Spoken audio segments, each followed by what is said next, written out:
وہ جگہ بجگہ جا کر کلام کی بشارت دیتے رہے۔ آج کے لیے ہماری پہلی تلاوت رسولوں کے اعمال اس کا 8واں باب 1 تا 8 آیت مقدسہ۔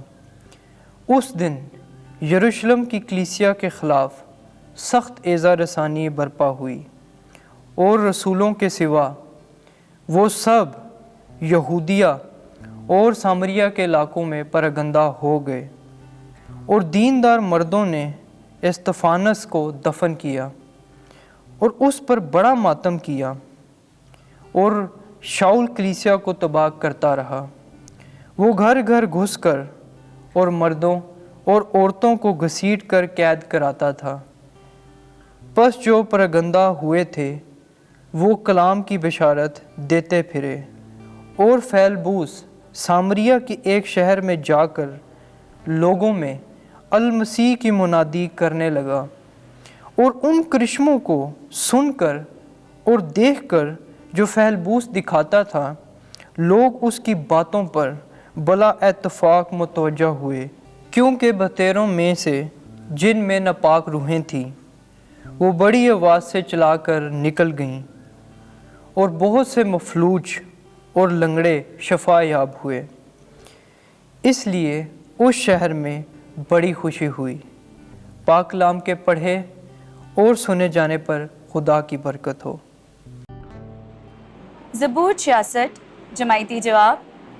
اے کل ممالک خدا کے لیے خوشی کا نعرہ مارو۔ اے کل ممالک خدا کے لیے خوشی کا نعرہ مارو، اس کے نام کے جلال کا گیت گاؤ، اس کے لیے ایک شاندار ترانہ حمد پیش کرو۔ خدا سے کہو کہ تیرے کام کیا ہی مہیب ہیں۔ جماعتی جواب۔ اے کل ممالک خدا کے لیے خوشی کا نعرہ مارو۔ تمام زمین تجھے سجدہ کرے اور تیرا گیت گائے، تیرے نام کا گیت گائے۔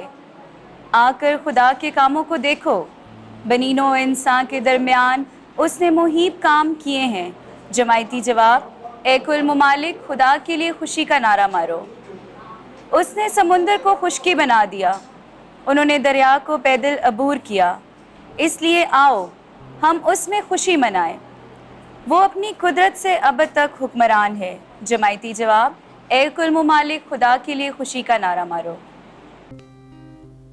خداوند آپ کے ساتھ ہو۔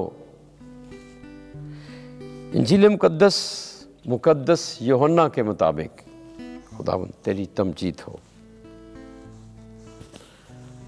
6 باب 35 سے 40 آیات۔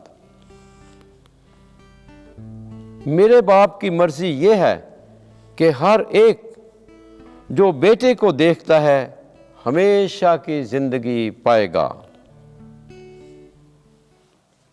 اس وقت یسوع نے یہودیوں سے کہا، زندگی کی روٹی میں ہوں، جو میرے پاس آتا ہے وہ ہرگز بھوکا نہ ہوگا، اور جو مجھ پر ایمان لاتا ہے وہ کبھی پیاسا نہ ہوگا۔ لیکن میں نے تم سے کہا ہے کہ تم نے مجھے دیکھ لیا ہے اور پھر بھی ایمان نہیں لاتے ہو۔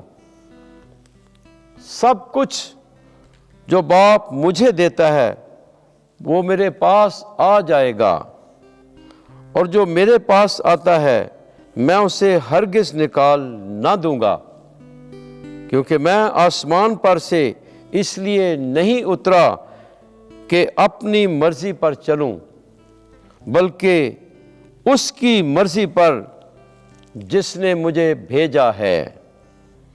اور میرے بھیجنے والے کی مرضی یہ ہے کہ جو کچھ اس نے مجھے دیا ہے میں اس میں سے کچھ کھو نہ دوں، بلکہ اسے یوم آخر میں پھر زندہ کروں، کیونکہ میرے باپ کی مرضی یہ ہے کہ ہر ایک جو بیٹے کو دیکھتا اور اس پر ایمان لاتا ہے ہمیشہ کی زندگی پائے، اور میں اسے یوم آخر میں پھر زندہ کروں گا۔ انجیل مقدس کے وسیلے سے ہمارے گناہ معاف کیے جائیں۔ اے مسیح تیری ستائش ہو۔